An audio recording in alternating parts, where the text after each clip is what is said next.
Hello everyone, and thank you very much for listening. When I started this podcast a couple of months ago, I really had no idea who, if anyone, might listen to it or where they might be. So it really is amazing to see that in just 2 months, the podcast has been downloaded in more than 25 countries around the world now, in places as far apart as Australia, Canada, Holland, Mexico, Croatia, Norway, the Philippines, Kazakhstan. So wherever you happen to be listening from, a very warm welcome, and thank you again for taking the time to listen to this podcast.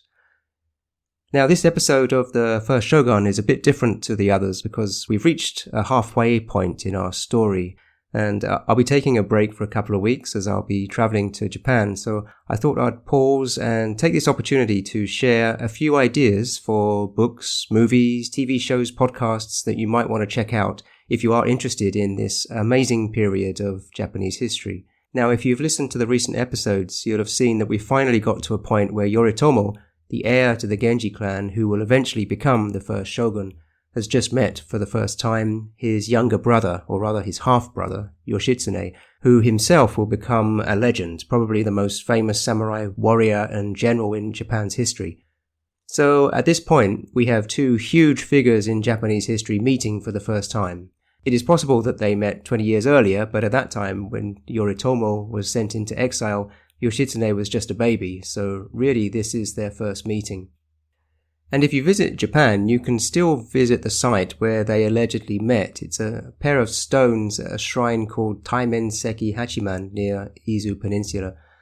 And it's said to be where these two giants of Japanese history faced each other for the first time. And it's where they agreed they would fight together to bring down Lord Kiyomori and the Heike.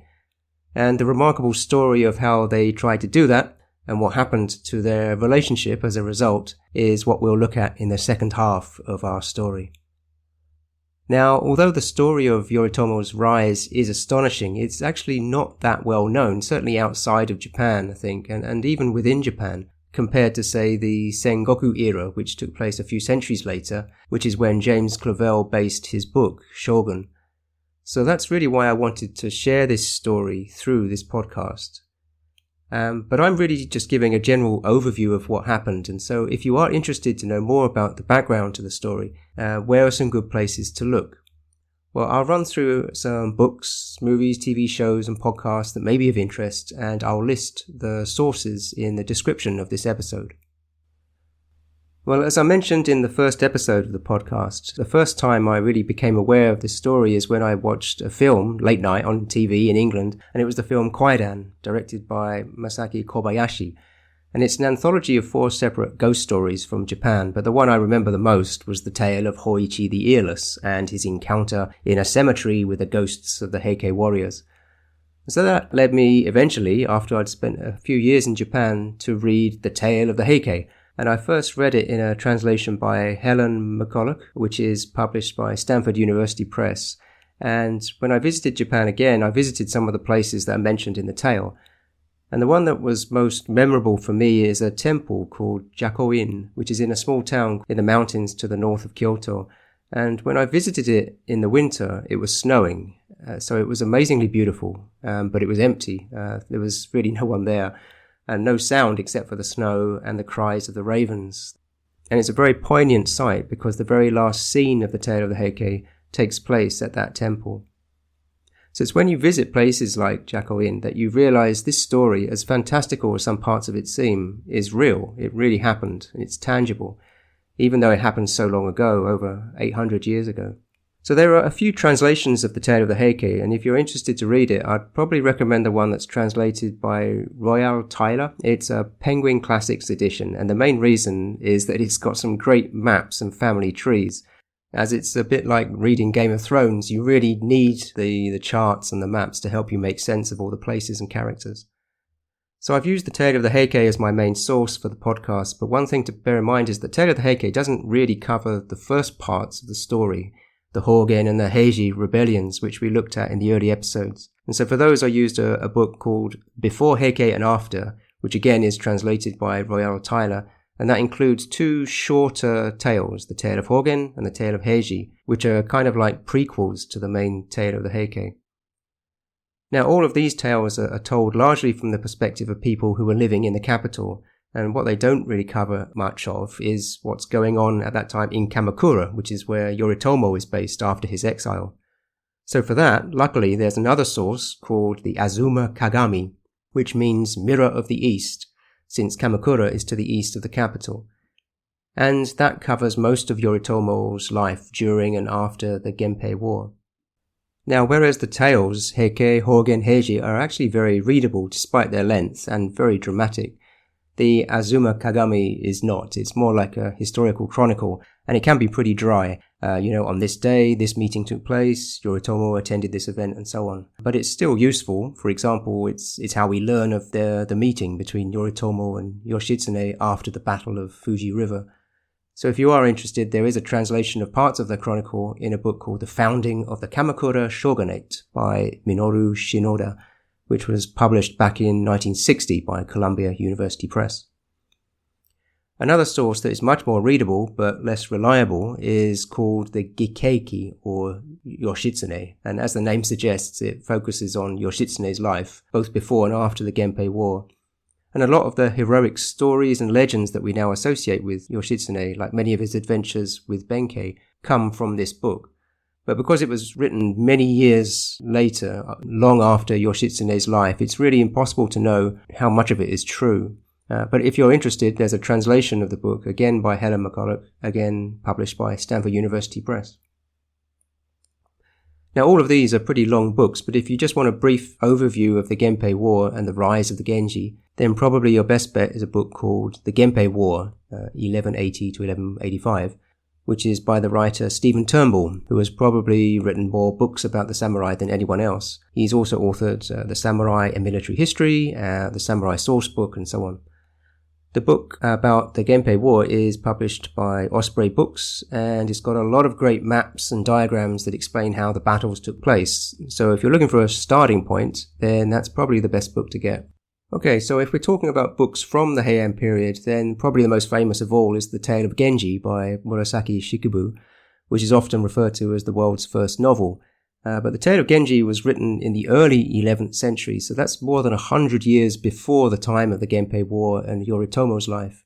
There are numerous translations available, including one by Royall Tyler, and note that some of them are abridged versions of the story, as the full novel is over 1,000 pages long. And if you're interested to know more about that early period when the novel was written, a good source is a book called The World of the Shining Prince, Court Life in Ancient Japan by Ivan Morris. And there's a paperback edition of that published by Vintage. Okay, now if you're interested in movies or TV shows that cover this period of early medieval Japanese history, then what are some options? Well, a good starting point are two films by Akira Kurosawa that take place in the Heian era. The first is one of his most famous films, Rashomon, which is adapted from two different novels by the writer Ryunosuke Akutagawa. The framing story, the start and end of the film, is based on Akutagawa's short novel Rashomon, but the main story is based on a story he wrote called Inner Grove. And if you haven't seen the film, it's definitely worth watching, and the short stories that it's based on are also very good. And the second Kurosawa film is called The Men Who Tread on the Tiger's Tail, which was made back in 1945, and that one is based on an event that takes place quite late in Yoshitsune's life, after the end of the Gempei War. Another classic movie from about the same time is Shinheike Monogatari, or the Taira Clan Saga, by another great Japanese director, Kenji Mizoguchi. And that's based on a novel by Eiji Yoshikawa, which is called The Heike Story, and it focuses on Taira no Kiyomori's life, or at least the early part of it. So it doesn't actually cover the Gempei War or his clash with the Genji, just the events that are leading up to it. Still, the movie and the book are definitely worth checking out. One other classic movie made about the same time is called Gate of Hell, about a love affair between a samurai and a lady-in-waiting during the Heiji Rebellion, which we looked at in the episodes The Red and the White. That film came out in 1953 and won that year's Oscar for Best Foreign Language Film, as well as the top award at the Cannes Film Festival. And you may be able to find these movies online. A good place to check is the Internet Archive, which has various classic old movies. And if you're interested to see something more recent, there are actually very few movies about this period, but there have been several TV dramas on the Japanese broadcaster NHK. Every year, NHK produces a weekly historical series called a Tiger Drama or Big River Drama, which lasts for 50 or so weeks from January to December. And you may be able to find some of these online with English translations. Ones to check out would be the Tiger Drama from a couple of years ago, which was called The 13 Lords of the Shogun, and it's mainly about the lives of Yoritomo's wife, Hojo Masako, and her brother, Hojo Yoshitoki. Also, there was a Tiger Drama in 2012 that was about Taira no Kiyomori, and another series back in 2005 about Yoshitsune. Okay, finally, if you're interested in other podcasts about Japanese history, you may be familiar with them already, but there are two long-running series, one called A History of Japan by Justin Hebert, and another called History of Japan by Isaac Mayer. Some of the episodes in those series cover the Heian and Kamakura eras. Also worth checking out is a podcast series called RJL, or Read Japanese Literature, by Alison Fincher. There's also a podcast called Geeks and Gaijins, and another called The Samurai Archives. And again, I'll list all of these in the description to this episode. And if anyone listening is interested to start your own podcast, then I recommend Buzzsprout. I'm not sponsored or anything, I just found the site really easy to use, and they have a lot of articles that help explain the process and what you need. For the sound editing, I've been using Audacity, which is a free program you can get online, and the sound effects are licensed from Pond 5, as is the theme music, which you can hear now. Okay, that brings us to the end of this extra episode of The First Shogun. I hope you all enjoy the start of summer, wherever you are in the world, and I look forward to rejoining you in a few weeks as we complete the story of the rise to power of Minamoto no Yoritomo in his quest to become the first Shogun of Japan.